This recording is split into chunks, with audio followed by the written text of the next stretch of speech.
The billionaire offered Maya $3 million to serve him in perfect Japanese, but when she spoke, he collapsed. Her words had just proven she was the daughter his dying father never knew existed. Before we continue, don't forget to subscribe to the channel, like the video, and comment where in the world you're watching from. Let's go. Some moments arrive disguised as ordinary seconds, ticking by unnoticed until they detonate into something that rewrites everything you thought you knew about your life. For Maya Nakamura, that moment walked through the ornate wooden doors of Sakura no Yume at exactly 7:15 on a Friday evening, dressed in a perfectly tailored charcoal suit that probably cost more than her entire year's salary. She was 26 years old, fluent in 3 languages, and drowning in student debt from a degree she'd never gotten to use. He was Takeshi Yamamoto, a real estate magnate whose face appeared on the covers of business magazines with the regularity of a heartbeat, and he was about to offer her $3 million for something that would crack open a past she'd spent her entire life trying to understand. The evening had started like any other at Sakura no Yume, the most exclusive Japanese restaurant in the city. Maya moved through the warm glow of paper lanterns with the practiced grace of someone who had learned to make invisibility an art form. The restaurant was a masterpiece of understated elegance, all dark wood and soft lighting where every detail whispered of authenticity and tradition. Cherry blossom paintings adorned the walls, their delicate petals seeming to float in an eternal spring. The air was perfumed with the subtle scent of jasmine tea and the rich aroma of miso broth simmering in the kitchen. Maya had worked at Sakura no Yume for 3 years, ever since her plans for graduate school had collapsed under the weight of her mother's medical bills. Her mother, Hiroko, had been battling a rare autoimmune disease that American insurance companies seemed to view as a personal inconvenience rather than a life-threatening condition. The treatments were experimental, expensive, and apparently not worth covering. So Maya, who had once dreamed of becoming a translator at the United Nations, now served green tea and sashimi to people who could afford to spend more on a single meal than she made in a month. She didn't resent it.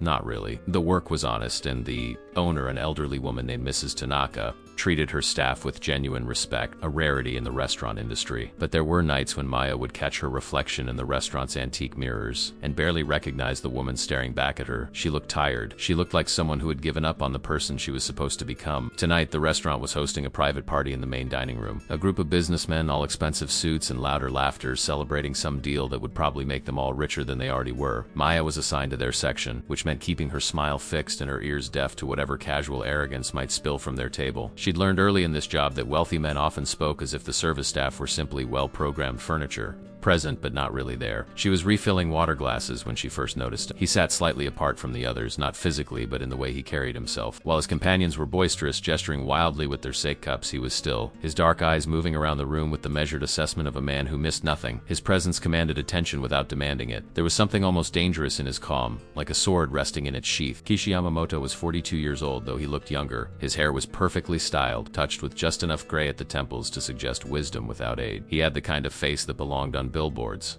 all sharp angles and intensity, but it was his eyes that truly unsettled Maya. They were intelligent, calculating, and when they landed on her, she felt as though he could see straight through her carefully constructed facade to the exhausted, desperate woman underneath. The dinner progressed with the usual rhythms. Appetizers were served, sake flowed, and the businessmen's voices grew louder with each course. Maya moved between the tables with mechanical efficiency, her mind half elsewhere, calculating how many more shifts she'd need to cover this month's medical bills. Her mother's next treatment was in 2 weeks, and they were still $5,000 short. The number sat in her stomach like a stone. She was clearing plates from the main table when one of the businessmen, a florid-faced man who reeked of too much cologne and privilege, grabbed her wrist. His grip wasn't tight, but it was presumptuous, proprietary, and it made her skin crawl. The conversation at the table had turned to Japan, to Tokyo, to some property development deal they were pursuing there. The man slurred slightly, his fingers still circling her wrist. "You Japanese, do you speak it? The language?" His companions laughed, that particular brand of laughter that came from men who found their own jokes funnier than anyone else did. Maya gently extracted her wrist, her professional smile never wavering. "I speak some Japanese, sir. My mother is from Kyoto." "Some?" The man scoffed. "What's some? Like, can you order sushi or can you actually hold a conversation?" More laughter rippled around the table. Everyone except Takeshi Yamamoto, who was watching the exchange with an unreadable expression, his fingers steepled beneath his chin. "I'm fluent," Maya said quietly, her voice even. "I studied it throughout my childhood and majored in Japanese linguistics in college. I can read, write, and speak at a native level." The admission surprised even her. She usually kept that information private. It felt too much like showing a wound, revealing what she'd lost, what she'd had to sacrifice. But something about the condescension in the man's tone had sparked a flicker of defiance she thought she'd extinguished long ago. "Well, well," the man said, leaning back in his chair with a smug expression. "A waitress with a degree, how very American. All that education and you're still bringing me my dinner."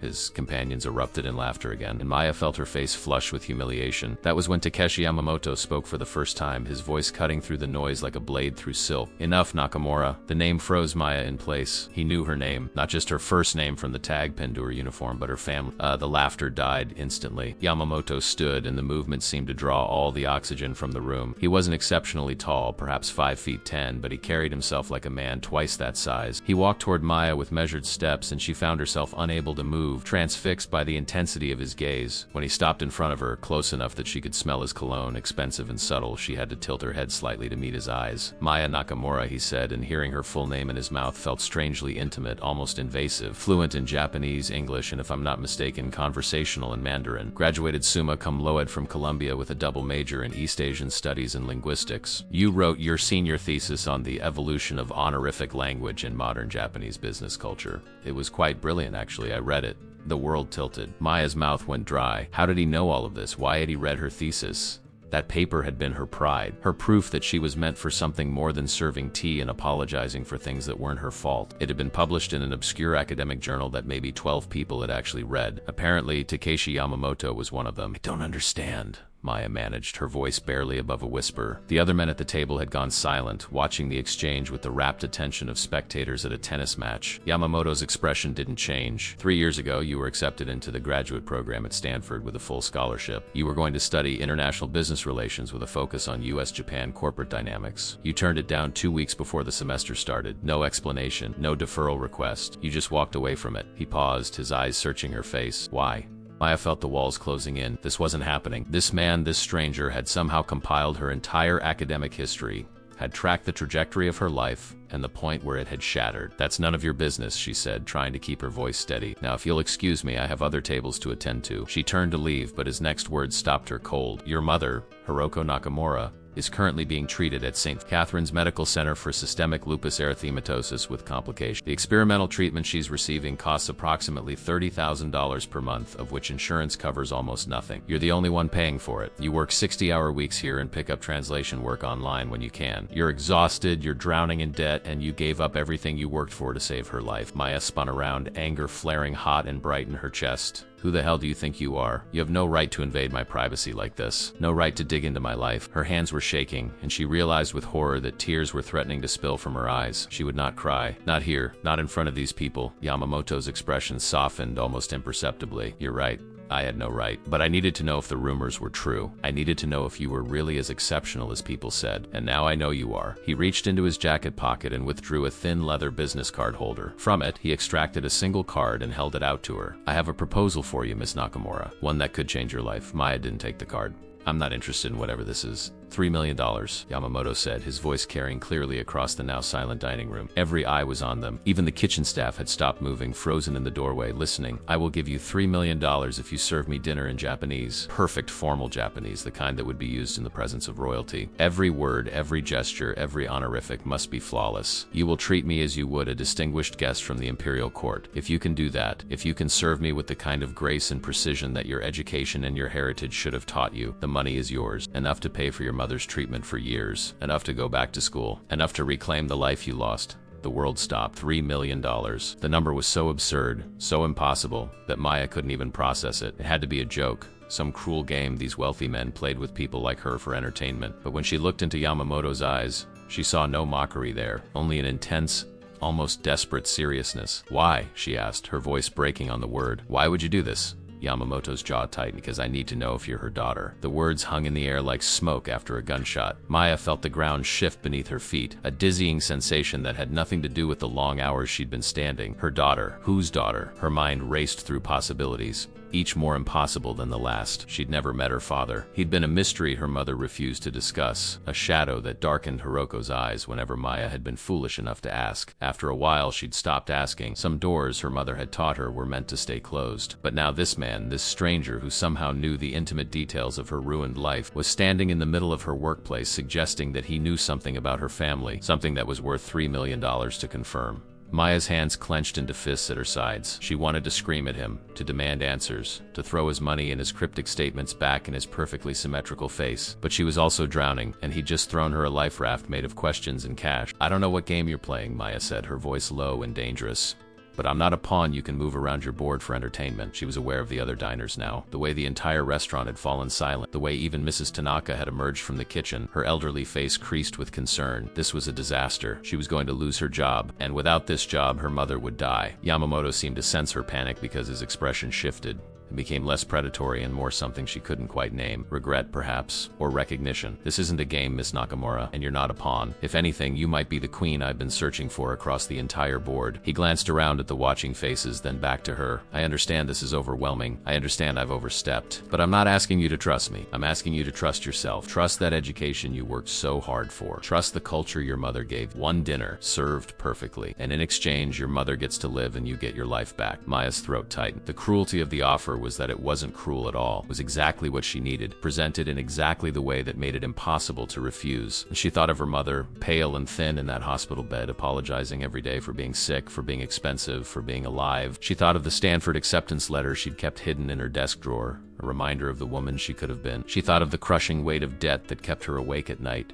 calculating and recalculating numbers that never added up to hope. What's the catch? She asked finally. There's always a catch. The catch, Yamamoto said, is that it has to be perfect. Not good, not impressive, perfect. The kind of service that would make a tea master, the kind of precision that takes a lifetime to master. You'll serve me a traditional kaiseki dinner, multiple courses, and every movement, every word, every bow must be executed with flawless grace. If you make even one mistake, if you drop a single honorific, if your form falters for even a moment, the deal is off. You walk away with nothing. Maya's mind was already working through the logistic. Kaiseki was the pinnacle of Japanese dining, a carefully choreographed dance of courses that could take hours to serve properly. She'd studied it, of course, in her academic work. She'd even assisted in serving it a few times here at Sakura no Yome under Mrs. Tanaka's exactings. But to do it alone in formal court Japanese under this kind of pressure, it was nearly impossible. Which, she realized with a cold clarity, was exactly the point. When? She asked. She didn't say yes, but she didn't say no either. Now, Yamamoto replied, tonight. I've already arranged for Mrs. Tanaka to prepare the courses. She's been compensated handsomely for the inconvenience and for closing the restaurant to other patrons. The private dining room upstairs has been prepared. All that's missing is you. Maya's head snapped toward the kitchen where Mrs. Tanaka stood. The elderly woman gave her a small, encouraging nod. She'd known. Somehow Mrs. Tanaka had known this was coming and had agreed to it. The betrayal stung, but it was quickly replaced by a more disturbing realization. This wasn't spontaneous.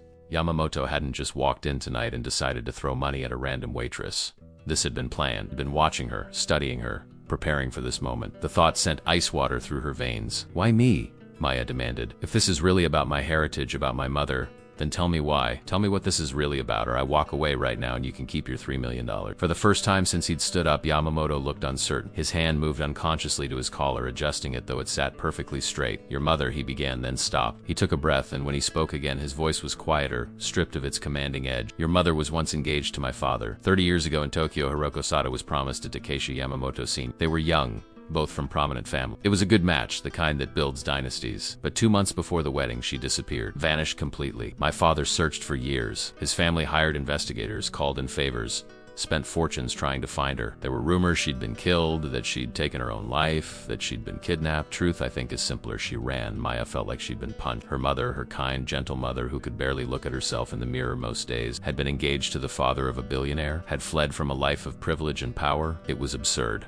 It was impossible, and yet as the words settled over her, pieces of her childhood began to click into place with terrible clarity. Her mother's nightmares, the way she flinched whenever anyone spoke Japanese too loudly, the absolute refusal to discuss the past, to visit Japan, to connect with the culture beyond what she could give Maya in private. Careful doses. You're lying, Maya said, but her voice lacked conviction. I have photographs, Yamamoto said. Letters. I have the evidence of a life your mother lived before you were born, before she came to America, before she became Hiroko Nakamura. That's not her real name, by the way. She was born Hiroko Sato, daughter of Kenji Sato, one of the most respected diplomats in Japanese history. When she left, she erased herself so completely that it took me 3 years to find her, and I only managed it because of you, because you wrote that brilliant thesis and published it under your full name with your university affiliation, because you were exactly what she would have raised, what she would have taught. Intelligent, disciplined, steeped in a culture she was desperate to share even as she hid from it. Maya's vision blurred. Tears, hot and angry, finally spilled over. If you know where she is, if you've known for 3 years, why didn't you approach her? Why this elaborate setup? Why drag me into this? Because my father's dying, Yamamoto said simply, and for the first time Maya saw real pain flash across his face. He has perhaps 3 months left, and in all the years since Hiroko left, he never married, never had another serious relationship. He built an empire, yes, but he did it alone, and he did it it hollow. He wants to see her one more time. He wants to know why she left. He wants to know if she ever thought of him, if leaving destroyed her the way being left destroyed him. But I can't just bring a dying man to the woman who broke him unless I know she was worth breaking for. Unless I know that the life she chose, the daughter she raised, was worth more than the life she ran from. The pieces were falling into place now,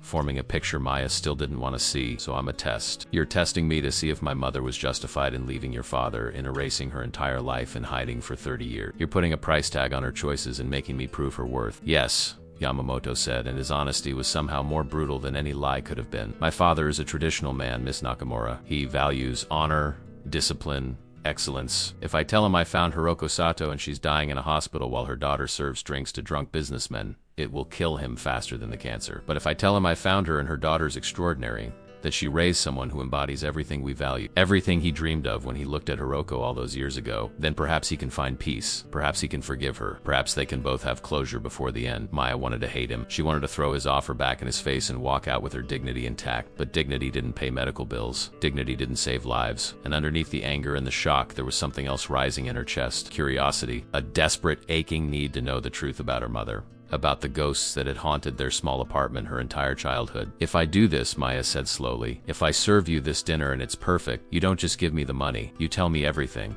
Every detail about my mother's past, about why she really ran, about who my father was.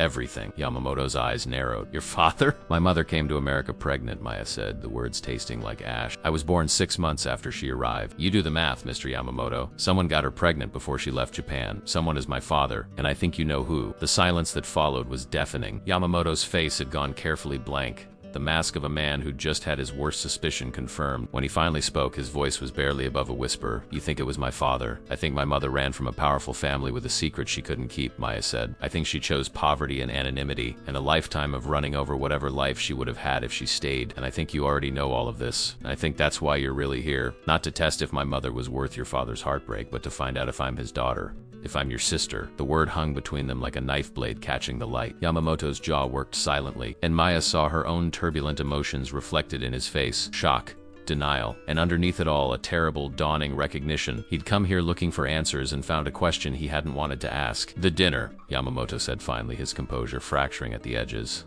We'll do the dinner, and when it's done, when I've seen what you're capable of, I'll tell you everything I know. But understand this, Miss Nakamura. If you are who I think you might be, $3 million isn't a prize. It's a pittance compared to what you're owed. It's also a test to see if you're ready for the truth. Because once I tell you, once you know everything, you can never go back to this life. The door, once open, doesn't close. Maya looked at the card still in his outstretched hand. She looked at Mrs. Tanaka, whose weathered face held secrets Maya was only beginning to glimpse. She looked at the other businessmen at the table, silent witnesses to a drama they couldn't possibly understand. And then she looked at Takeshi Yamamoto, this stranger who might be her brother, who held the keys to a past her mother had died 1,000 small deaths to keep buried. She took the card. One dinner, she said. Perfect kiseki service. Formal Japanese. And then you tell me who I really am. Yamamoto's hand closed around hers for just a moment, his grip firm and strangely gentle. Then let's begin. The private dining room on the second floor of Sakura no Yume was a space Maya had only entered a handful of times, always to help Mrs. Tanaka prepare for the restaurant's most distinguished guests. It was a room that existed outside of time, a perfect capsule of traditional Japanese aesthetics. The walls were adorned with hand-painted shoshi screens depicting cranes in flight, their wings caught in eternal motion against a backdrop of gold leaf that seemed to glow in the candlelight. The floor was covered in pristine tatami mats that gave slightly under her feet, releasing the faint scent of fresh rushes. In the center of the room sat a low chabudai table, its dark wood polished to a mirror shine, and around it, silk cushions waited in perfect alignment. Maya stood in the doorway, her heart hammering against her ribs like a trapped bird. Mrs. Tanaka appeared beside her,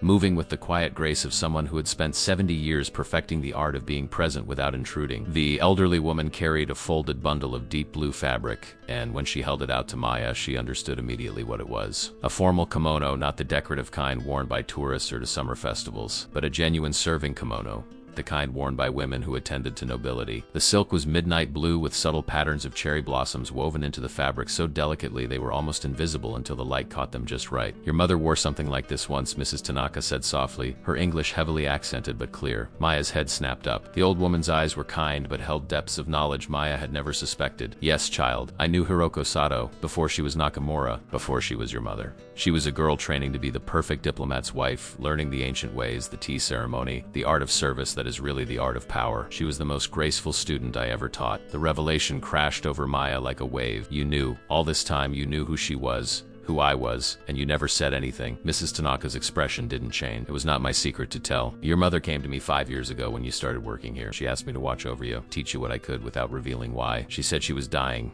that her illness would take her slowly, and she wanted you to have something of your heritage, even if you never knew the whole truth. So I taught you the proper way to pour tea, the correct angle for a bow, the rhythm of service that becomes a meditation. I gave you what she couldn't. Maya felt tears threatening again and forced them back. There was no time for crying now. No time for the anger or the grief or the overwhelming sense that her entire life had been a carefully constructed lie. She took the kimono from Mrs. Tanaka's hands, feeling the weight of it, the quality of silk that cost more than her monthly rent. "Help me," she said simply. Mrs. Tanaka smiled, a rare expression that transformed her severe face into something almost maternal. Together they dressed Maya in the traditional layers. First came the white underkimono, then the kimono itself, wrapped left over right in the way of the living. Mrs. Tanaka's hands were steady as she tied the obi, the wide silk belt in an elaborate knot at Maya's back. With each layer, Maya felt herself transforming, shedding the exhausted waitress and becoming something else, someone else. When Mrs. Tanaka finally stepped back, Maya caught her reflection in the full-length mirror that stood in the corner of the dressing area. She barely recognized herself. The woman in the mirror stood with a straight back and lifted chin, her dark hair swept up and secured with simple pins, her face composed and serene despite the chaos in her heart.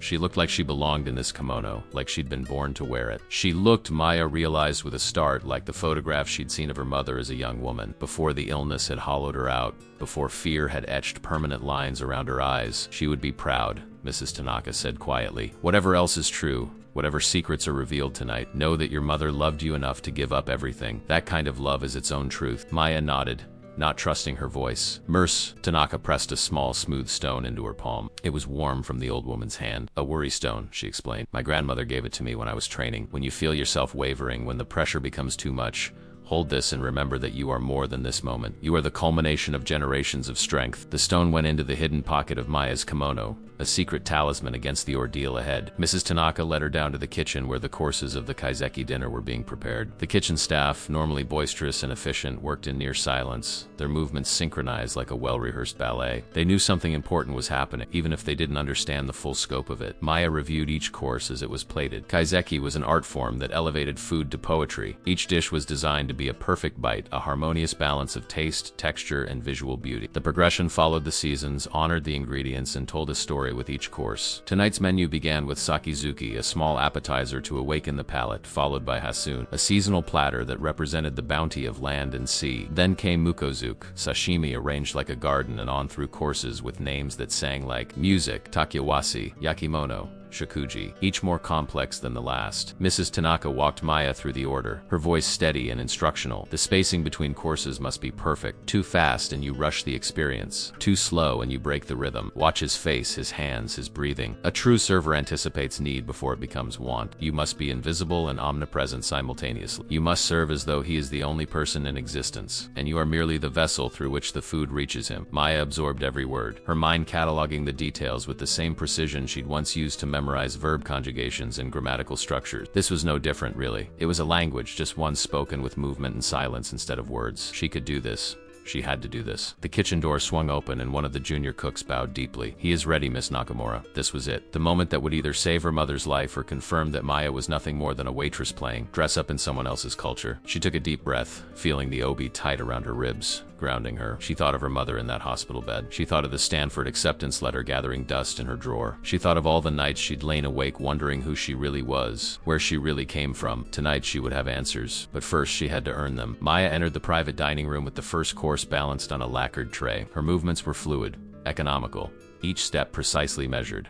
She'd removed her shoes at the threshold, feeling the tatami rough and cool beneath her tabai-covered feet. Yamamoto sat at the low table, his posture impeccable, his hands resting lightly on his thighs. He'd changed as well, trading his Western suit for a formal kimono of charcoal gray silk. The transformation made him seem both more dangerous and more human somehow. She knelt smoothly, her knees finding the cushion without a sound, the kimono pooling around her in carefully arranged folds. She placed the tray before her and bowed, a deep, formal bow that brought her forehead nearly to the tatami. When she rose, she spoke her first words in Japanese, and her voice was steady and clear. "Honored guest, this unworthy one is privileged to serve you this evening. May the meal nourish your body and bring peace to your spirit." The words were formal, archaic, the kind of Japanese that belonged in period dramas and historical texts. They felt foreign on her tongue and yet deeply, strangely right, as though she'd been waiting her entire life to speak them. Yamamoto's eyes widened almost imperceptibly. Whatever he'd been expecting, this wasn't it. Maya allowed herself a small internal flare of satisfaction. She lifted the first dish from the tray using both hands, the prescribed movements she'd practiced until they became muscle memory. It was the sakizuki,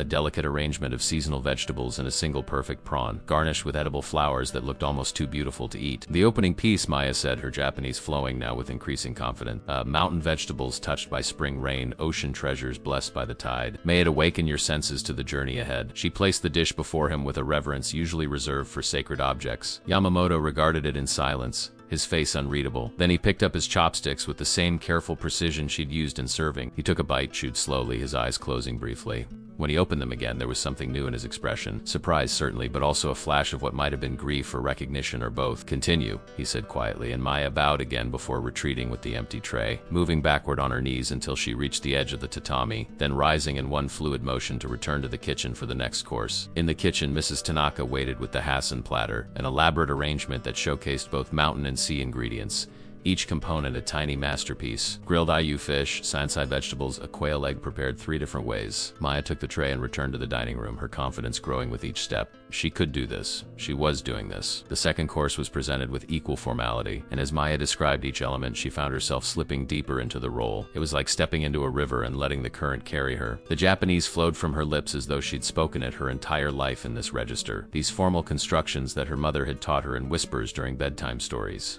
presented as fairy tales rather than lessons in a language of power. Yamamoto ate in silence, but his silence was not empty. Maya could feel him watching her, assessing every movement, every word, every breath. This was the test, she understood, not just of her technical skill, but of something deeper. He was looking for a proof of breeding, of blood, of belonging. He was looking for his father in her face and her movements. He was looking for the sister he hadn't known existed until tonight. The third course arrived. The mukozuke, sashimi arranged to evoke a garden in early summer. Tuna like rose petals, yellowtail like leaves.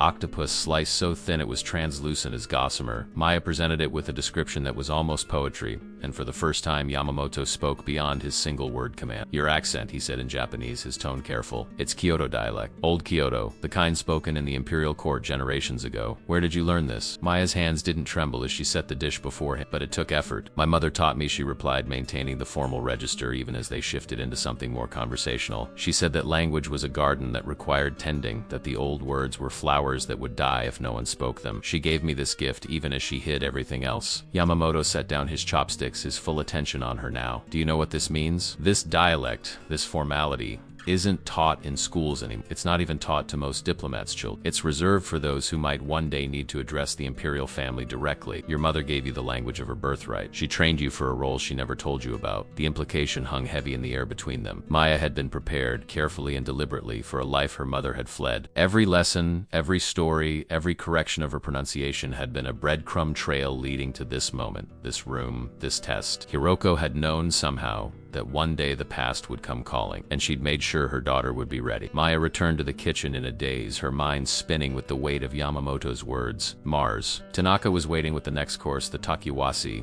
a simmered dish where vegetables and protein were cooked separately and brought together in perfect harmony. The elderly woman took one look at Maya's face and placed a steadying hand on her shoulder. "Breathe, child. You are doing beautifully. Do not let the questions drown you before the meal is complete. There will be time for truth later. Right now, there is only the next course, the next moment." Maya nodded, forcing herself to focus. She could fall apart later. Right now, she had a performance to complete, a test to pass. She lifted the tray bearing the takiwasi and returned to the dining room, her composure carefully reconstructed with each step. When she entered, Yamamoto was looking out the window at the city lights below, his profile sharp against the darkness. He turned as she approached, and something in his expression had softened, become almost vulnerable. She knelt and placed the dish before him with the same ritualized care. "The fourth course," she said in formal Japanese. "Mountain, and C, meeting in the pot. Each element maintains its essence while contributing to the whole. A reminder that unity need not mean the loss of self. Yamamoto's lips quirked in what might have been a smile. You describe the dishes like a philosopher, not a server. Is there a difference? Maya asked, Daring's eyes. Both seek to nourish. Both seek to elevate the mundane into something meaningful. He studied her for a long moment before responding. My father used to say the same thing. He believed that true service was an act of grace, that to serve with intention was to practice a form of enlightenment. Your mother understood this. It was one of the things he loved most about her,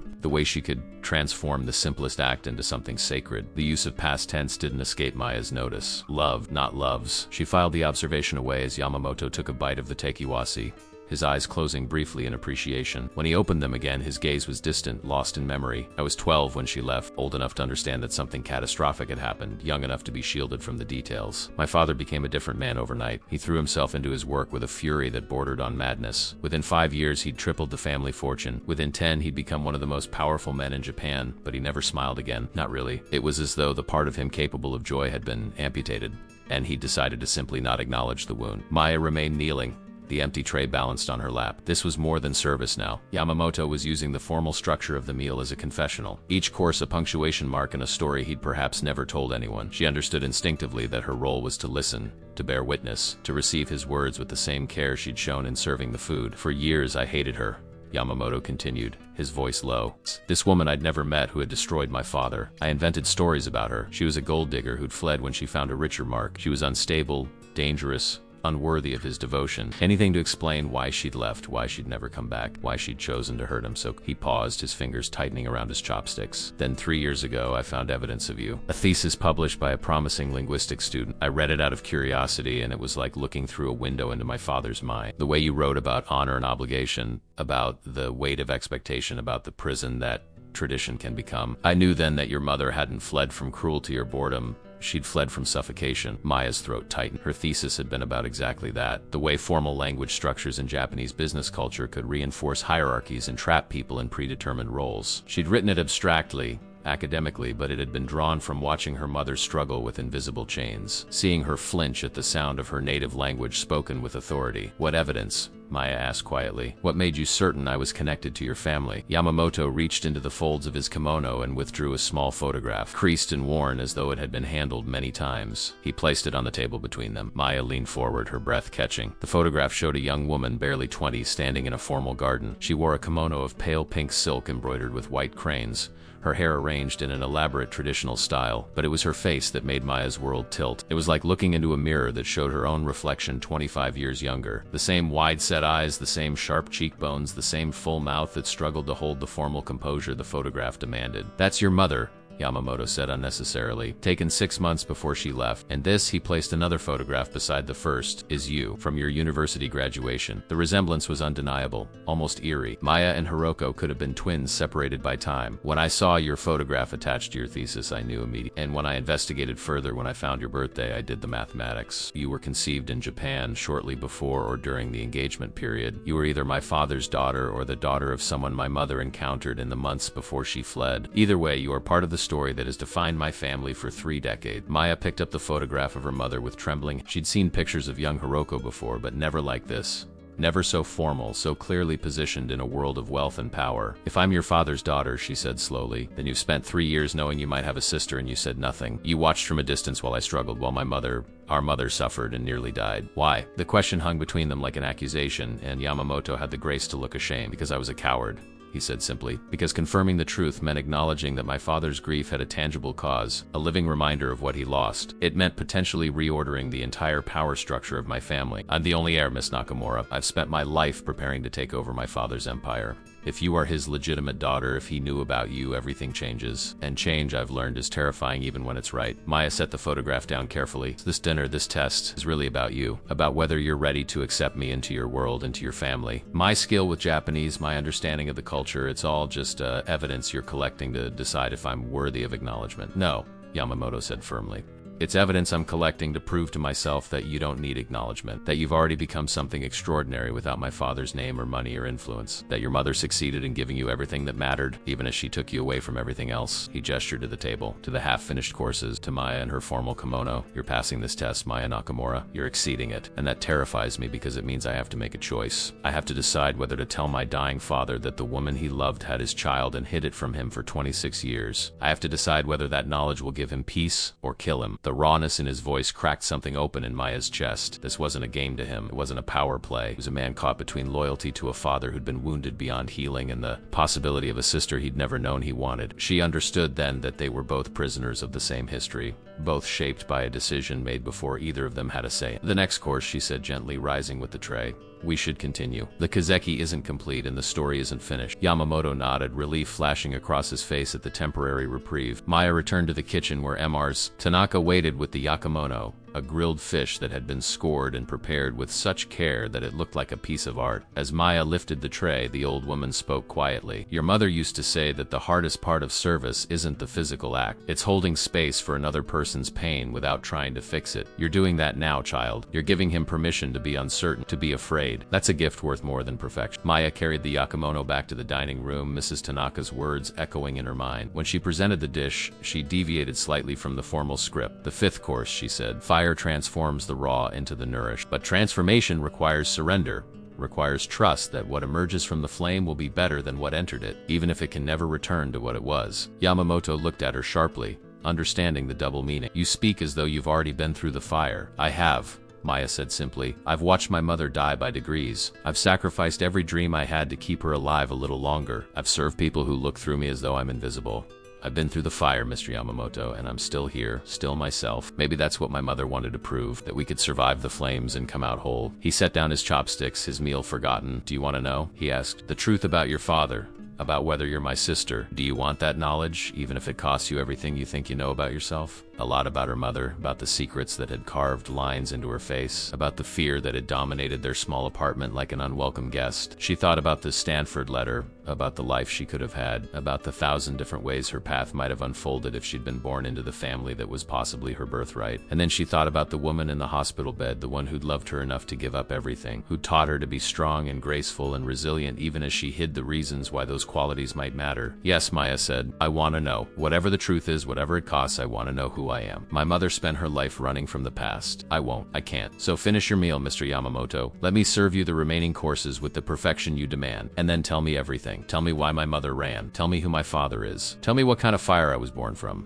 Yamamoto's expression shifted into something that might have been respect or admiration or the beginning of familial affection. "Then let us continue," he said formally, picking up his chopsticks once more. "And when the meal is complete, when you've proven what I already know you are, I will tell you the truth, all of it, even the parts that will hurt." The remaining courses flowed like acts in a carefully choreographed play. Maya brought the tsunamano, a palate-cleansing vinegared dish that sparkled like jewels in its ceramic bowl. Then came the shizukana, a substantial simmered dish that represented the heart of the meal. With each presentation, Maya felt herself sinking deeper into the ritual, losing the boundary between performance and authenticity. She was no longer pretending to be someone raised in this tradition. She was simply being who she'd always been, wearing her heritage on the outside instead of keeping it locked away in whispered bedtime stories. Yamamoto ate with increasing slowness, savoring not just the food but the experience itself. Between courses, he began to tell her things. Small things at first. What his father had been like before Hiroko left. A man who laughed easily, who collected antique poetry books, who believed that business should be conducted with honor above profit. Then he told her darker thing, how his father had changed after the disappearance, becoming cold and calculating, how he'd built his empire through ruthless tactics that would have horrified the man he'd once been, how Yamamoto himself had been raised in the shadow of a ghost, trying to become worthy of a father who barely saw him. "He never hit me," Yamamoto said as Maya presented the mushimono, a delicate steamed dish fragrant with yuzu and dashi. Never raised his voice, but his disappointment was worse than any punishment. I could see it in his eyes every time he looked at me. I wasn't who he wanted to see. I was just the son he was left with, the consolation prize after the woman he loved vanished. Maya knelt across from him, the empty tray resting beside her. "That's not fair to you. You were a child. You didn't deserve to pay for their story." "Fair," Yamamoto said with a bitter laugh. "Nothing about this is fair, Miss Nakamura. It wasn't fair that my father loved someone who left him. It wasn't fair that your mother had to run. It wasn't fair that you grew up without knowing your father. or that I grew up with one who was emotionally absent. Fairness is a luxury neither of our families could afford. He took a bite of the mushimono and his expression softened. This is exceptional. Every course has been flawless. Your technique, your presentation, your language. You're not just meeting the standard, you're exceeding it. My father would have been moved to tears by this service. The compliment should have filled Maya with pride, but instead she felt a hollowness open up in her chest. Would have been, she repeated. You keep using past tense when you talk about him. He's still alive, isn't he? Still dying, but still alive. Yamamoto set down his chopsticks, his composure cracking at the edges. He has perhaps 6 weeks now. The cancer is in his bones, his liver, his lung. It's everywhere. He refused treatment for months,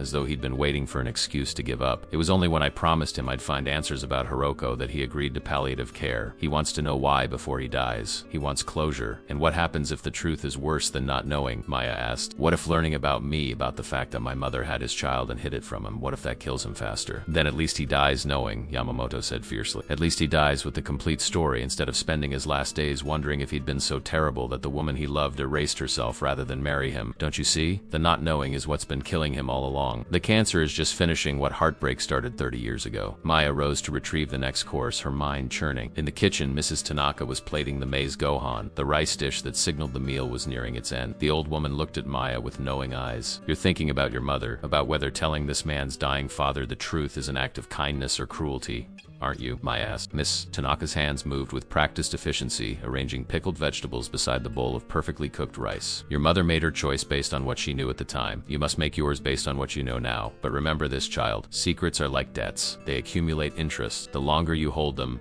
the more they cost. Your mother has been paying interest on her secret for 26 years. Perhaps it's time for the debt to be settled one way or another. Maya carried the maize gohan to the dining room, her thoughts tangled. When she knelt to present it, she deviated again from the formal script, speaking from her heart rather than from tradition. The rice course, she said, the foundation upon which everything else rests. Plain, honest, essential. A reminder that beneath all the elaborate preparation, all the artful presentation, there is simple sustenance. There is truth. Yamamoto looked at her, really looked at her, and she saw recognition dawn in his eyes. He understood what she was offering. An end to the performance, a stripping away of the formal layers to reveal what lay beneath. Are you ready? He asked quietly. Once I start telling you, there's no taking it back. You'll have to carry this knowledge for the rest of your life. I've been carrying questions my whole life, Maya said. At least answers have shape. At least I'll know what I'm holding. Yamamoto nodded slowly. He took a bite of the rice, chewed thoughtfully, then set his bowl aside. When he spoke, his voice was low and steady, the voice of someone who'd been rehearsing this story for a long time. Your mother didn't just run from an engagement. She ran from a conspiracy. My grandfather, my father's father, was a traditionalist of the worst kind. He believed family bloodlines were sacred, that marrying outside certain circles was a betrayal of heritage. When my father fell in love with Hiroko Sato, his father initially approved. The Satos were an old, respected family. But then my grandfather discovered something about Hiroko's maternal lineage. Her grandmother, it turned out, had been Korean, not Japanese. In my grandfather's twisted worldview, this made Hiroko impure, unsuitable for marriage into the Yamamoto family. Maya's hands clenched in her lap. She'd heard stories about this kind of prejudice, the way certain Japanese families obsessed over bloodline purity, the way Korean Japanese people faced discrimination despite generations of living in Japan, but hearing it applied to her own family, to her own grandmother, made it feel like a slap. My father didn't care, Yamamoto. He loved Hiroko and he was prepared to defy his father to marry her. But my grandfather was patient and cunning. He waited until 2 months before the wedding and then he made his move. He hired investigators to dig into Hiroko's past, and they found something he could use as leverage. Her younger brother, barely 20 years old, had been involved in political activism protesting against corporate corruption. It was nothing serious, nothing illegal, but my grandfather manufactured evidence suggesting the brother was connected to more radical elements. He threatened to destroy the entire Sato family unless Hiroko ended the engagement and disappeared. The pieces were clicking together with sickening clarity. Maya thought of her mother's fear, the way she'd flinch at any mention of politics or family honor, so she ran to protect her family. She ran to protect everyone, Yamamoto said. Her family, my father, even me. Though I wasn't born yet, my grandfather made it clear that if she stayed, if she married my father, he would use his considerable power to destroy not just the Satos, but anyone who supported the union. He would have turned my father's love for her into a weapon that destroyed everything it touched. So she left. She erased herself. She came to America and became someone new, and she was pregnant. With me, Maya whispered. With you. Yamamoto confirmed. And here's the part that will hurt. My father didn't know. He still doesn't know. Your mother disappeared without telling him she was carrying his child. She made that choice alone. Whether it was to protect you from my grandfather's reach, or because she believed my father would come after her if he knew, or simply because she couldn't bear to use a child as a chain to bind him to her, I don't know. But she kept you secret. For 26 years, she kept you secret. Maya felt tears burning behind her eyes, but refused to let them fall. Not yet. Not until the story was complete. How did you figure it out? How did you know I was his daughter and not someone else's? Yamamoto reached into his kimono again and withdrew a folded piece of paper. He smoothed it out on the table.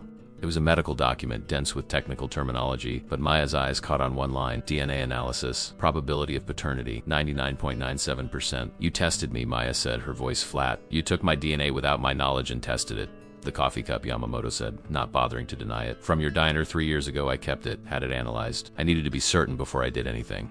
Before I approached you or your mother or my father, I needed proof. Maya's hands were shaking now, anger and betrayal warring with relief and vindication. You've known for 3 years that I'm your sister, that your father has a daughter he never knew about. And you did nothing. I did nothing because I was paralyzed by what it meant, Yamamoto said, his voice breaking for the first time. Don't you understand? Confirming your existence meant confirming that my grandfather's cruelty had consequences that rippled across decades. It meant acknowledging that my father's entire life since then, everything he built, all his suffering, was based on a lie he was never allowed to know. How do I give that to a dying man? How do I tell him that the woman he loved bore his child and he missed every moment of watching you grow? That he has a daughter who is extraordinary, who speaks his beloved Kyoto dialect, who embodies everything he dreamed of, and he'll never have the chance to know her properly because he has weeks to live? The anguish in Yamamoto's voice was raw and real, and Maya found her anger dissolving into something more complex. He wasn't the villain in this story. He was another victim. Another person trapped by choices made before he had any power to change them. They sat in silence, the half-eaten meal between them, two strangers who were actually siblings, bound by blood and secrets and a dying man's last wish. Maya reached for the worry stone in her kimono pocket, Mrs. Tanaka's gift, and felt its smooth surface ground her in the present moment. She took a breath, then another, letting the weight of the revelation settle into her bones. She had a father, not the abstract concept of a father,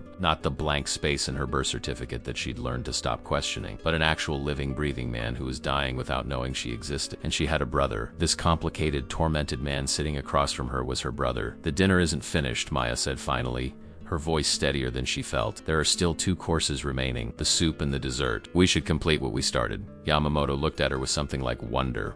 After everything I just told you, after learning that your entire life has been shaped by my grandfather's bigotry and your mother's fear, you want to finish serving dinner? I want to finish what I started, Maya corrected. Not because of your $3 million, though I won't pretend I don't need it, but because this meal, this ritual, it's the only language we have right now that makes sense. Everything else is chaos and grief and questions without answers. But this, she gestured to the table, to the carefully arranged courses, this has rules. This has order. Let me give us both that before we step back into the mess. Yamamoto's expression softened into something that might have been gratitude. He nodded once, and Maya rose to retrieve the penultimate course. In the kitchen, Mrs. Tanaka was waiting with the clear soup, the sumono, its surface so still it looked like glass. Floating in the center was a single perfect piece of tofu carved to look like a chrysanthemum, surrounded by delicate greens. It was a study in simplicity, in the beauty of restraint. You know now, Mrs. Tanaka said. It wasn't a question. I know, Maya confirmed. My mother ran from a monster. She protected everyone by destroying her own life, and she never told me because she was trying to protect me too. Mrs. Tanaka's weathered hand reached out to adjust the placement of a garnish on the soup bowl, a micro-movement that spoke of decades of pursuit of perfection. Your mother was the bravest student I ever taught, not because of her technical skill, though that was considerable, but because she understood that sometimes the greatest act of love is walking away from everything you want for the sake of what's right. She could have told your father about you, could have used you as a reason for him to defy his family, but she knew that would have torn him apart, would have forced him to choose between his love and his duty, so she chose for him. She took the pain onto herself so he wouldn't have to bear it, but he bore it anyway, Maya said, her voice breaking. He's been bearing it for 30 years, and now he's dying without ever knowing he had a daughter. That is the tragedy of noble sacrifice, Mrs. Tanaka said quietly. Often the person we're trying to protect suffers anyway, and our sacrifice becomes simply another wound added to the total. Your mother knows this now. She's been carrying it since the day you were born, watching you grow. knowing that somewhere across the ocean was a man who would have loved you, who had a right to know you, and she could never tell him. Do you think that hasn't been killing her? You think her illness is purely physical? The words hit Maya like a physical blow. She'd always wondered why her mother seemed to carry such a profound sadness, a weight that went beyond the pain of her disease. Now she understood. Hiroko had been mourning a life she'd prevented from existing, grieving for the relationship between father and daughter that she'd sacrificed to keep them both safe. The cruelty of it was staggering. Maya lifted the tray bearing the soup and returned to the dining room. When she knelt before Yamamoto, she found him staring at his hands, his expression distant. She placed the soup before him with the usual ceremony, but when she spoke, her words weren't from the formal script. My mother has been dying of grief as much as disease. She's been carrying the weight of this secret alone for my entire life. I think maybe it's time we helped her set it down. Yamamoto looked up, his eyes sharp. What are you saying? I'm saying we tell him, Maya said, both of them. Your father needs to know he has a daughter. My mother needs to know that her secret is out, that she doesn't have to carry it alone anymore. Will it hurt? Yes. Will it be complicated? Absolutely. But at least it will be true. At least they'll have the chance to face each other one more time with all the cards on the table. You don't know what you're asking, Yamamoto said, but his voice lacked conviction. My father is proud, traditional, learning that Hiroko was pregnant when she left, that she kept his child from him for decades. It could destroy what little peace he's managed to find, or it could give him something to live for. Maya countered. You said he gave up, that he refused treatment until you promised to find it. What if the answer he's been waiting for isn't why she left, but what she left behind? What if knowing he has a daughter, that his love for Hiroko created something beautiful and lasting? What if that's the closure he actually needs? Yamamoto picked up the soup bowl, his hands trembling slightly. He took a sip, his eyes closing, and when he opened them again, there were tears on his lashes. This soup, he said, his voice rough. It's called Samono. The characters mean to sip and thing, but together they imply something deeper, a thing worth contemplating as you consume it. My father taught me that. He said the clearest things often contain the deepest meanings. That simplicity isn't the absence of complexity, but the distillation of it. Then let's distill this, Maya said. Strip away all the complications and complications. What do you want, Takeshi? Not as the heir to a company or the son of a dying man, but as a person. What do you want? It was the first time she'd used his given name, and the intimacy of it seemed to crack something open in him. He set down the soup bowl and met her eyes. I want my father to die happy. I want him to know that the woman he loved wasn't running from him, but towards something she believed was more important than her own happiness. I want him to meet you and see that his love created something extraordinary. And I want, his voice dropped to barely above a whisper, I want to know what it's like to have a sister, to not be alone in this anymore. Maya felt her own tears threatening now. She'd been alone too, carrying the weight of her mother's care, the sacrifice of her dreams, the grinding poverty and exhaustion. The idea of having someone to share that burden with, someone who understood from the inside what it meant to be shaped by a story you didn't choose, was almost too much to hope for. Then we do it, she said firmly. We finish this dinner. You give me your $3 million because I've earned it and because my mother needs it. And then we go to your father together and we tell him all of it. Yamamoto studied her for a long moment, and Maya could see the calculation happening behind his eyes. He was a businessman, trained to see angles and risks, to weigh costs against benefits, but slowly his expression shifted. The calculation gave way to something more human, more vulnerable. You really would do it? Walk into a dying man's room and claim to be his daughter? Subject yourself and your mother to scrutiny, to potential rejection, to the possibility that he might be angry rather than grateful. My mother has been running for 26 years, Maya said. I won't run. I'll walk in the front door with my head up, and I'll tell him who I am. And if he rejects me, if he can't accept the truth, then at least I'll know I tried.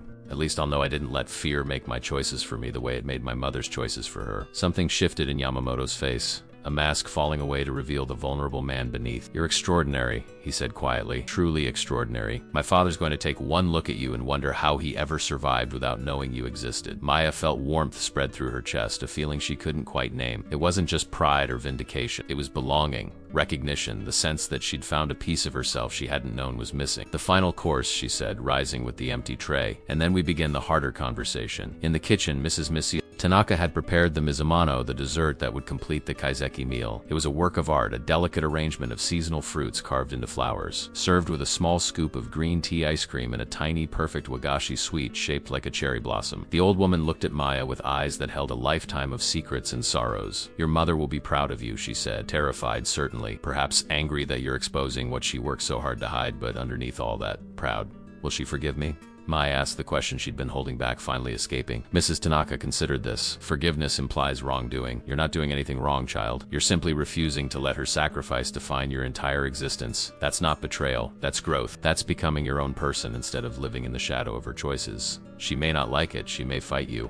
but ultimately she'll understand. Because she did the same thing when she left Japan. She refused to let her grandfather-in-law's prejudice define her future. Maya nodded, absorbing the wisdom. She lifted the final tray and returned to the dining room. Yamamoto was standing now, looking out the window at the city lights. He turned as she entered, and there was a new energy in his posture. A decision made, a Rubicon crossed. Maya knelt for the final time and placed the dessert before him with all the ceremony the moment deserved. "The final course," she said in formal Japanese, her voice clear and strong, "the sweetness that follows bitterness, the beauty that persists, even as the meal ends. A reminder that all things conclude, but what we take from them, what we carry forward, that endures." Yamamoto sat down and looked at the dessert, then at Maya. "This meal," he said, his own Japanese shifting from formal to intimate, "the language of family, has been the most important of my life, not because of the food, which was flawless, or the service, which was transcendent, but because it brought me a sister I didn't know I needed and gave me permission to hope that the end of my father's story might be better than its middle." He took a bite of the wagashi and his eyes closed in appreciation. When he opened them again, he reached into his kimono and withdrew a slim leather checkbook. He wrote with careful precision, then tore out the check and placed it on the table between them. $3 million. The number looked obscene in its magnitude, a string of zeros that represented years of her life, her mother's survival, her own deferred dreams finally within reach. "You've earned this 10 times over," Yamamoto said. "Not just tonight, but through every sacrifice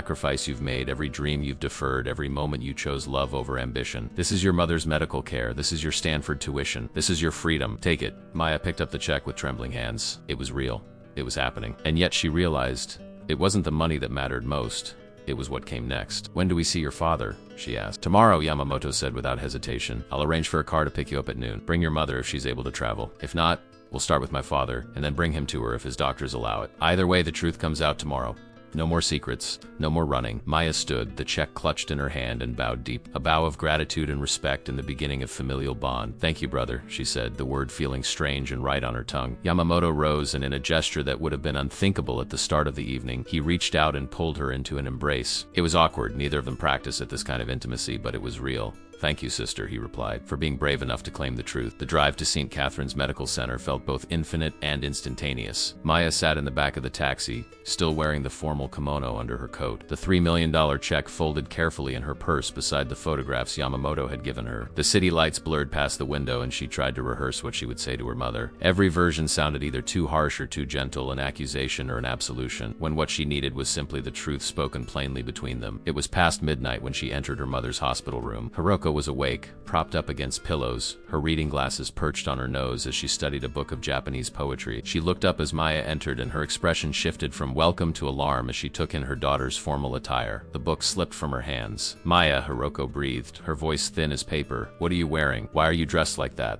Maya closed the door behind her and moved to sit in the chair beside the bed. She reached into her purse and withdrew the photographs, placing them on the blanket covering her mother's legs. Hiroko's face went white as she recognized herself in the first image, young and beautiful in a formal garden, wearing the kimono of a bride to be. Her trembling hand reached for the photograph, and Maya watched as 30 years of carefully constructed walls began to crumble. "Where did you get this?" Hiroko whispered, her English fracturing under the weight of emotion. "Who gave this to you?" "Your son," Maya said quietly. "Takeshi Yamamoto Jr., my brother. He came to the restaurant tonight. He offered me $3 million to serve him a formal kazeki dinner in perfect Japanese. And when I proved I was exactly who you trained me to be, he told me everything. About his grandfather's bigotry, about the threats that made you run, about the fact that his father, my father, has been dying of a broken heart for 30 years because you disappeared without telling him you were carrying his child." Each word landed like a stone in still water, sending ripples of devastation across Hiroko's face. She shook her head, denial and grief warring in her expression. "No," she said, the word more plea than statement. "No, you don't understand. I did what I had to do. I protected you. I protected him. I protected everyone." "By destroying yourself?" Maya asked, her voice gentle but firm. "By spending 26 years running from shadows, teaching me a language and culture you were terrified of, raising me to be someone extraordinary while living in fear that anyone might discover who we really were. That's not protection, Mama. That's a prison you've built for both of us." Hiroko's tears came then, silent and overwhelming, streaming down her gaunt cheeks. "You don't know what that man was like. Takeshi's grandfather. He had the power to destroy everyone I love. He had evidence against my brother that was manufactured but would have been believed. He had connections to organizations that could have made my family disappear. When I discovered I was pregnant, I knew I couldn't tell anyone. If Takeshi had known about you, he would have fought for you. He would have defied his father and his grandfather, and they would have destroyed him. I couldn't let that happen. I couldn't let my love for him become the weapon that killed him. Maya reached out and took her mother's frail hand. So you carried it alone. You carried me alone. You came to a country where you had no one, gave birth with no family around you, raised me while working terrible jobs, all to keep us hidden. And you never once asked for help from the man who loved you, who had a right to know he had a daughter. Mama, I understand why you did it. I even understand that you thought it was the only choice, but it was the wrong one. It hurt everyone, including you. Hiroko pulled her hand away, anger flashing through the grief. How dare you judge me? You weren't there. You don't know what it was like to be told that your blood was impure, that your grandmother's Korean heritage made you unfit to bear the children of a prestigious Japanese family. You don't know what it's like to be threatened, to have photographs of your family members spread across a table like a promise of violence if you don't comply. I did what any mother would do. I chose your safety over everything else, and I'm grateful, Maya said, her own tears flowing freely now. I'm grateful you were brave enough to run, strong enough to survive, loving enough to raise me even when you were terrified every single day. But Mama, your choice had consequences. Takeshi Yamamoto Sr. has been suffering for 30 years. He built an empire, but remained emotionally dead inside. He never married, never had another relationship because he couldn't let go of you. And now he's dying. He has weeks left, maybe less. And he's going to die never having known he had a daughter unless we tell him. Hiroko's eyes widened in horror. You want to tell him? You want to march into that family and announce yourself as his illegitimate daughter? Maya, they will eat you alive. They will deny you, discredit you, destroy any claim you might make. And if they do acknowledge you, they'll turn you into a pawn in their corporate games. You'll lose yourself, lose everything we've built together. Please don't do this. Please let sleeping dogs lie. Maya withdrew the check from her purse and unfolded it, showing her mother the figure. $3 million.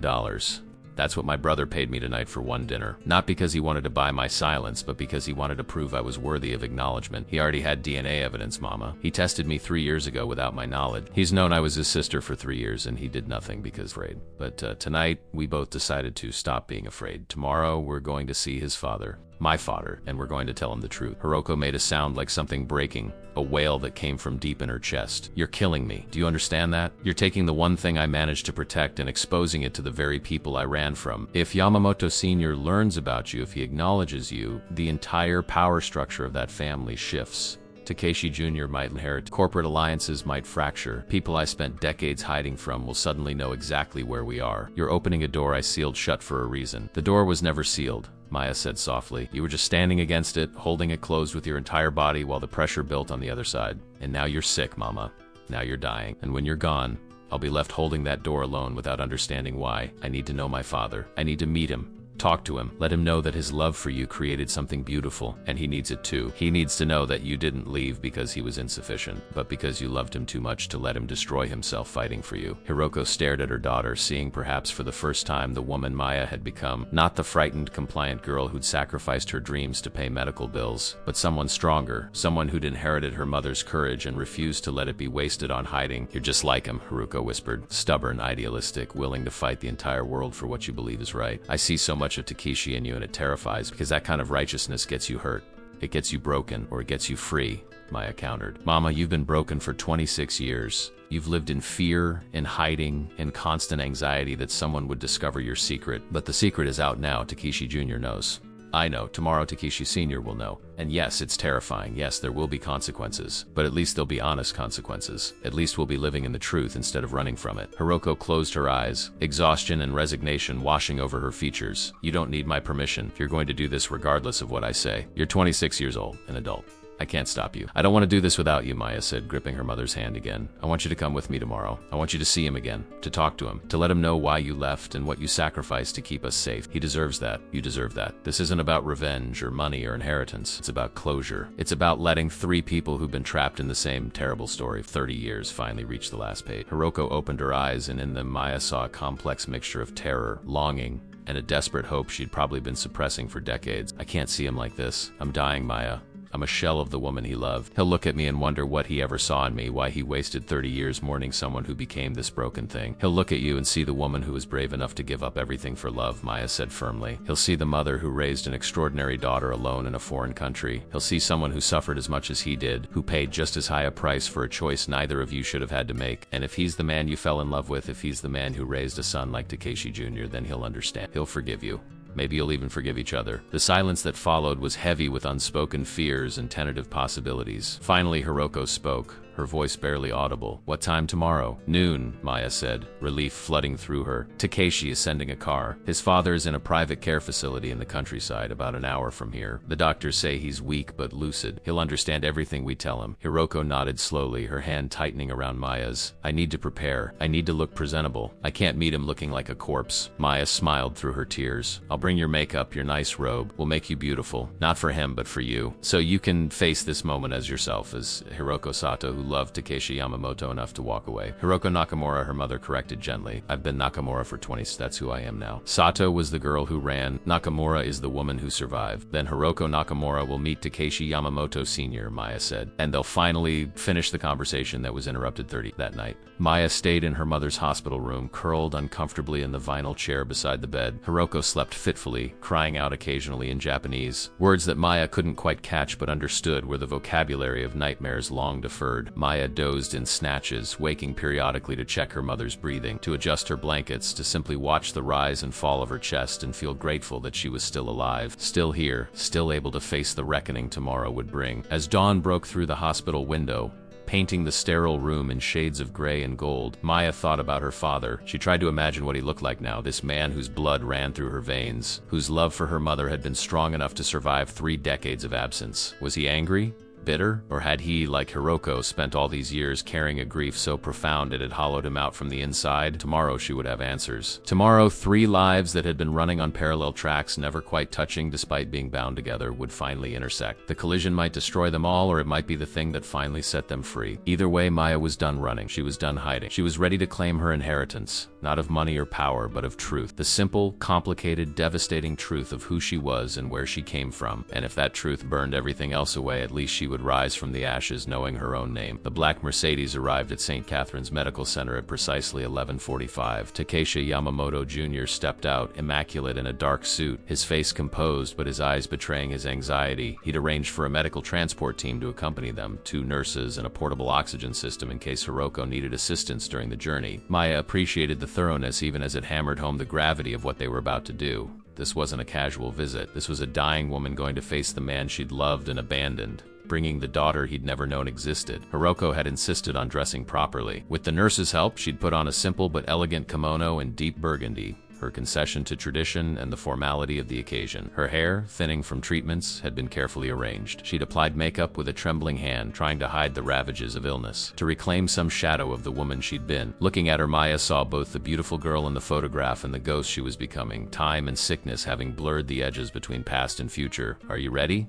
Takeshi asked, speaking to both women but looking primarily at Hiroko. It was the first time the two had been in the same space, and the moment carried its own weight. Hiroko studied her former fiancé's son, seeing in his features the echo of the man she'd loved, the genetic legacy of her choice to flee. No, Hiroko said honestly in Japanese, her voice steady despite her trembling hands. But we're going anyway. The drive took them out of the city and into the countryside where early autumn had painted the landscape in shades of gold and crimson. The care facility was a beautiful traditional structure, all dark wood and gardens, more resort than hospital. It was the kind of place where the wealthy came to die with dignity, surrounded by beauty rather than the harsh sterility of ordinary medical institutions. Takeshi had spared no expense in ensuring his father's final days were comfortable. They were led through corridors paneled in warm cedar, past windows that looked out on carefully tended gardens where maple trees burned brilliant red. Maya's heart hammered against her ribs, each step bringing her closer to a moment that would define the rest of her life. Beside her, Hiroko walked with the aid of a nurse, her breathing labored but her spine straight, a woman walking to her own judgment. Takeshi stopped outside a door marked with a discreet brass number.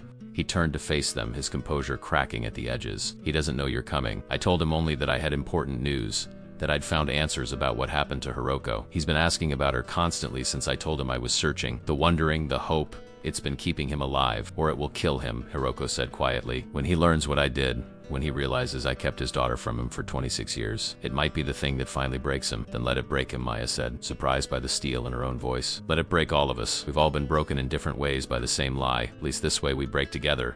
And maybe on the other side of breaking, find something real. Takeshi nodded and opened the door. The room beyond was spacious and filled with natural light. Traditional shoshi screens filtered the sunlight into a soft glow. In the center, on a hospital bed that had been positioned to face the garden, lay Takeshi Yamamoto Sr. He was smaller than Maya had imagined, illness having reduced him to a collection of sharp angles beneath expensive sheets. But his face, gaunt as it was, held an unmistakable dignity. His eyes, dark and alert despite his body's betrayal, turned toward the door as they entered. "Takeshi," he said, his voice raspy but warm. "You've brought guests." Takeshi Jr. moved to his father's bedside, and Maya saw the way the older man's face softened with affection. Whatever else was true, this was a father who loved his son. Father Takeshi began, then seemed to lose his words. "How did you tell a dying man that everything he'd believed for 30 years was wrong?" Maya made the decision for him. She stepped forward, moving past Takeshi Jr. and approached the bed. Yamamoto Sr.'s eyes tracked her movement, curiosity flickering in their depths. She knelt beside him in the formal way Mrs. Tanaka had taught her, and when she spoke, it was in the Kyoto dialect her mother had gifted her. "Honorable sir, my name is Maya Nakamura.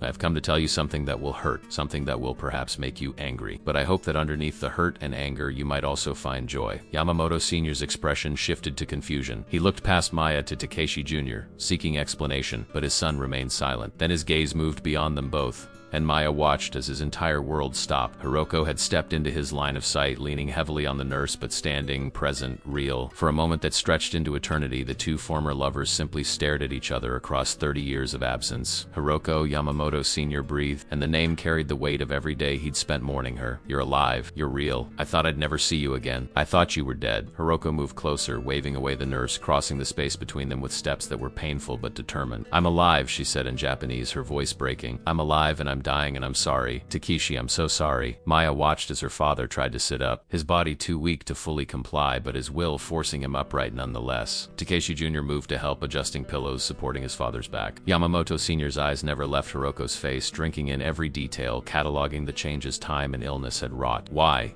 he asked, the single word containing multitudes. "Why did you leave? Why did you disappear without a word? I searched for you. One spent years, Hiroko. Years thinking I'd done something unforgivable, that I'd hurt you somehow." "You did nothing wrong," Hiroko said, tears streaming freely down her face. "You were perfect. You were everything I wanted. But your grandfather, he discovered my grandmother's heritage, and he threatened everyone I loved. My family, my brother, even you. He said if I married you, if I brought my impure blood into the Yamamoto line, he would destroy us all."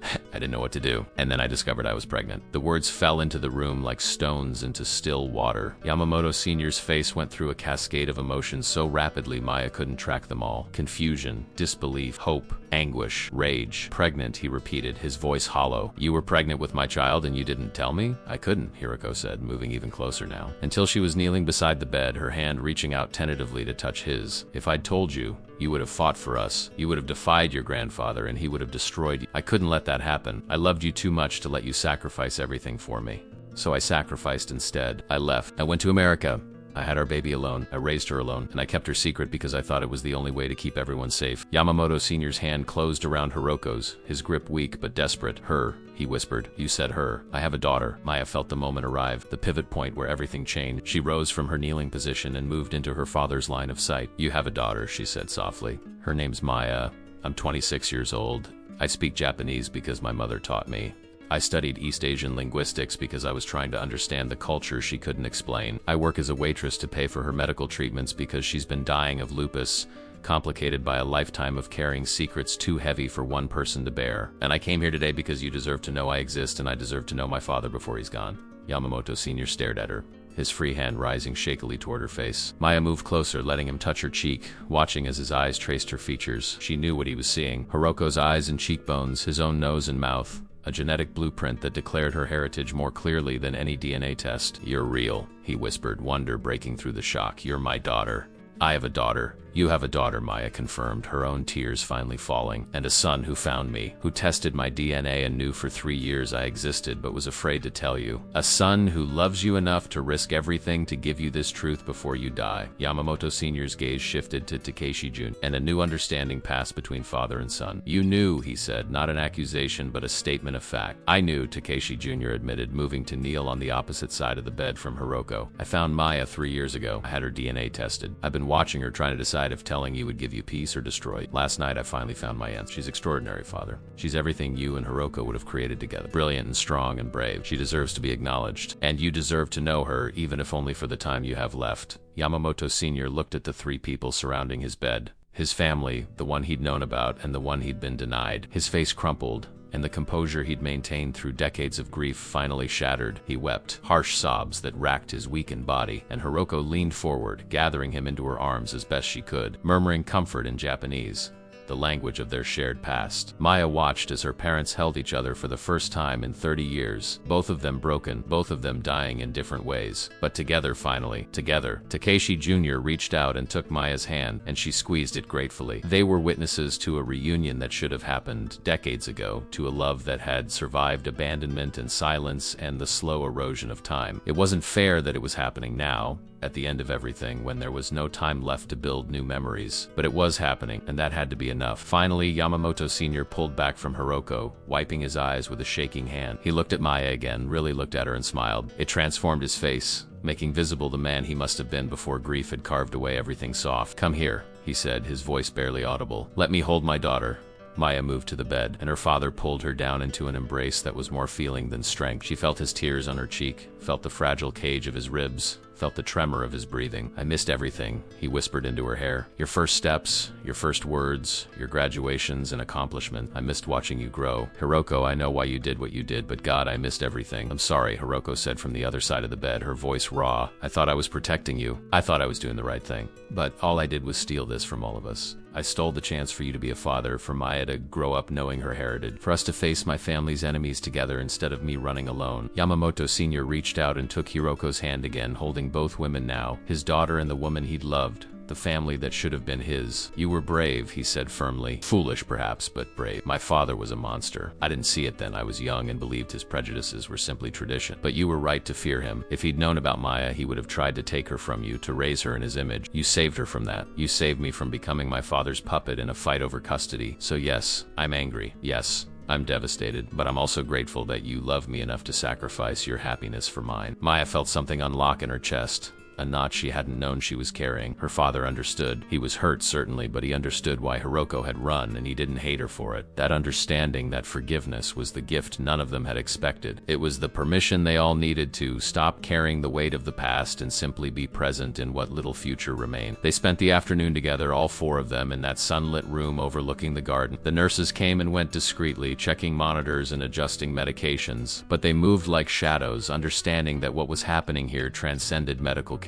This was the kind of healing that had nothing to do with bodies and everything to do with souls. Yamamoto Sr. wanted to know everything about Maya's life. He asked questions with the hunger of someone trying to consume 26 years in a single sitting. What had her childhood been like? What were her favorite subjects in school? When had she realized she had a gift for languages? Had she been happy? The last question broke Maya's heart a little because the answer was complicated. She'd been happy in the way children are happy when they don't know what they're missing. But underneath that happiness had been her mother's anxiety, the weight of secrets, the sense that they were always one step ahead of something terrible. She told him about Columbia, about the thesis she'd written that had inadvertently led Takeshi Jr. to find her. She told him about Stanford, about the acceptance letter she'd kept in her drawer like a talisman of a life she'd never lived. And she told him about the diner, about serving coffee and carrying plates, while inside her head she translated conference proceedings and diplomatic speeches, keeping her mind sharp even as her dreams withered. Yamamoto Sr. listened with tears streaming down his face. When Maya finished, he turned to Hiroko. "You raised her alone. You worked terrible jobs, lived in poverty, all to keep her safe from my family. I can never repay that. I can never give you back those years. I don't want repayment," Hiroko said softly. "I want you to know that she was loved. Every day, every moment she was loved." And I told her about Japan, about the language, about the culture, and because I couldn't bear for her to lose that part of herself even though I'd lost everything else. "She's ours, Takeshi. She's the best of both of us." Yamamoto Sr. reached out and touched Maya's face again, as though confirming she was real, not a dream conjured by morphine and longing. "I have 6 weeks," he said quietly. "Maybe less. The cancer's everywhere now. But I have 6 weeks to be your father, Maya. To know my daughter. Will you spend them with me? Will you come here, talk to me, let me try to give you something, even if it's only stories in time?" Maya didn't hesitate. "Yes, I'll come every day. I'll tell you everything about my life, and you can tell me about yours. We'll fill in all the gaps we can before there's no more time." "And your mother," Yamamoto Sr. said, his gaze shifting to Hiroko. "Will you stay too? Will you forgive an old fool for the family he came from? For the grandfather who destroyed what we could have had?" Hiroko's laugh was watery, half-sob. "There's nothing to forgive. We were children caught in the machinery of our elders' prejudices. Neither of us could have stopped it. But Yes, I'll stay. I'll spend whatever time we both have left here with you. My doctors can transfer my care. I'd rather die in this beautiful place beside you than alone in that sterile hospital. Takeshi Jr., who had been silent for much of this exchange, finally spoke. I'll arrange everything. Mother Hiroko's transfer, Maya's accommodation nearby if she wants it, anything you need. This is what I should have done 3 years ago when I first learned the truth. I was a coward then, but I won't be one anymore. Yamamoto Sr. looked at his son with new eyes, seeing perhaps for the first time the man he'd become despite his father's emotional absence. You were never a coward, Takeshi.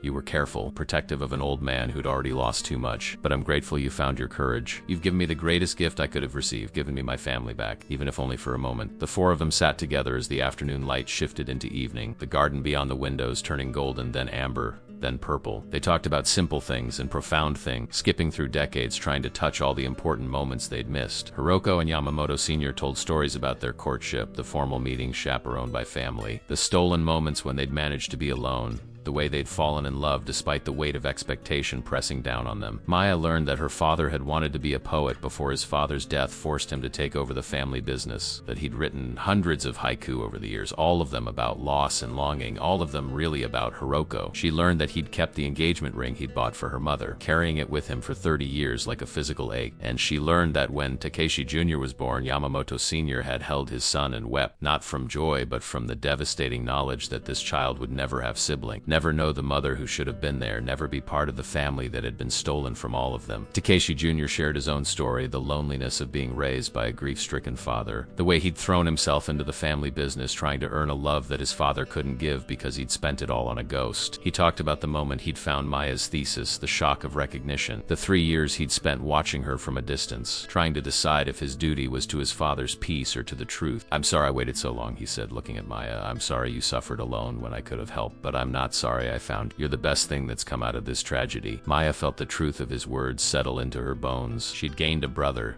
this complicated man who'd been shaped by the same absence that had shaped her. They were mirror images, two children raised in the shadow of a love story that had been cut short, both of them trying to understand how to love when their template had been lost. As night fell, the nurses brought dinner, but none of them had much appetite. They were full of something else, something that sustained them more than food. They were full of connection, of finally knowing, of the bittersweet joy of having found each other even as death hovered at the edges of the room. Finally, Yamamoto Sr.'s exhaustion became too pronounced to ignore. His words began to slur, his eyes drooping despite his obvious desire to stay awake, to keep them all here forever. Hiroko stood, her own movements pained and slow, and leaned down to kiss his forehead. I'll be back tomorrow, she promised, and every day after until there are no more tomorrows. We won't waste any more time. I love you, Yamamoto Sr. whispered, the words he'd been holding for 30 years finally given voice. I never stopped loving you, not for a single day. I never stopped loving you either, Hiroko replied. Even when I hated myself for leaving, even when I was terrified and alone, I loved you. I'll love you until my last breath and whatever comes after.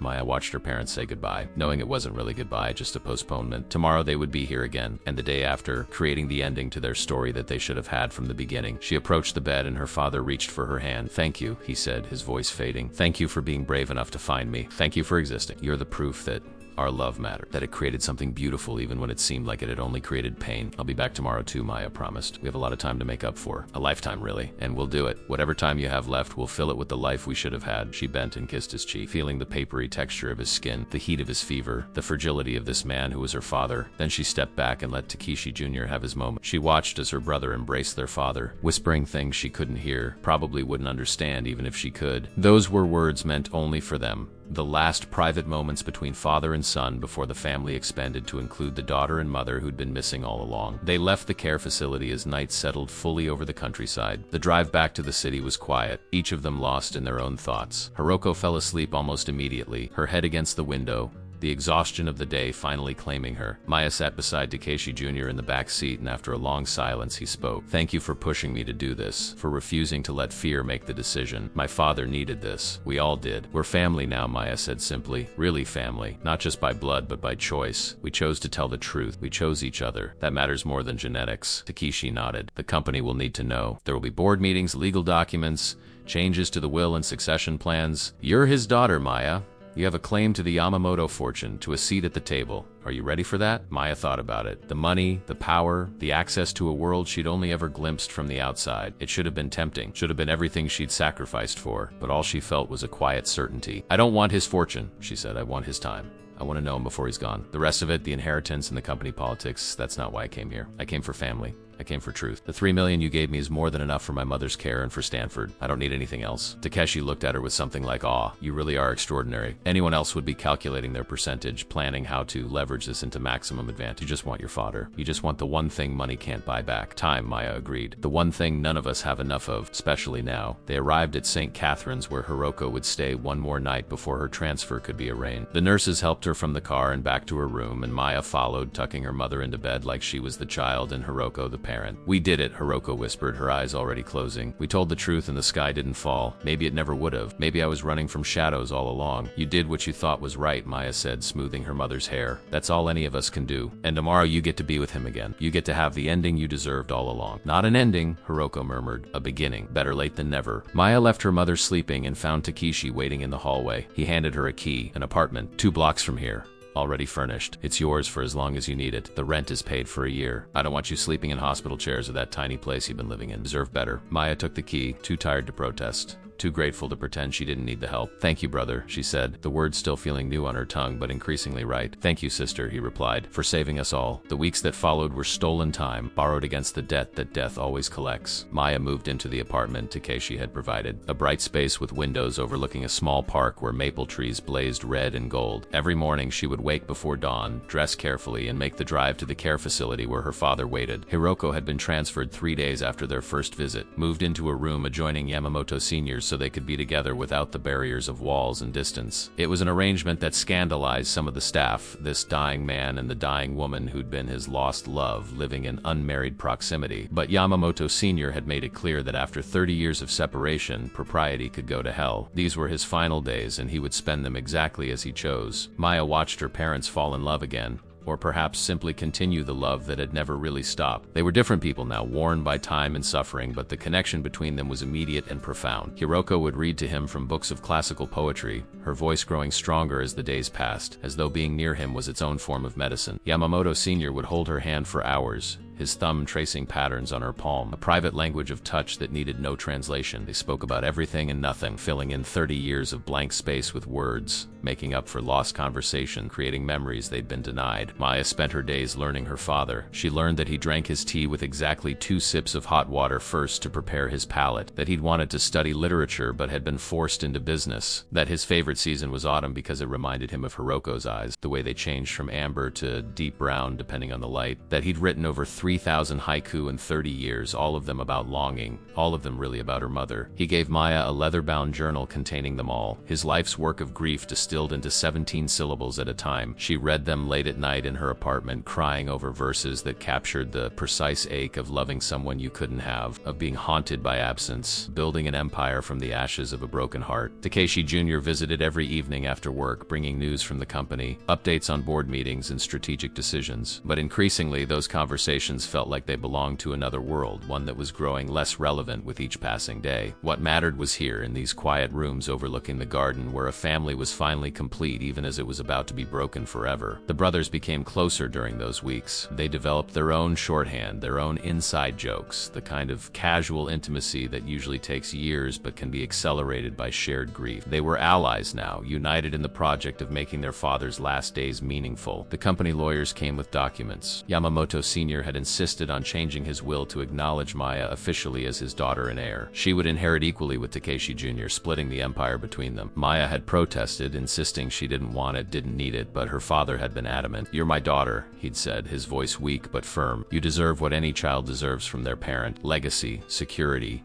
the knowledge that you matter. Let me give you this. Let me be your father in the only way I have left." So Maya signed the documents, witnessed by lawyers who tried not to show their shock at this sudden heir appearing from nowhere. The news would leak eventually, she knew. The business world would explode with speculation and scandal. But that was a problem for later. For after. Right now there was only this room, this moment, this dying man who was trying to cram a lifetime of fatherhood into a few stolen weeks.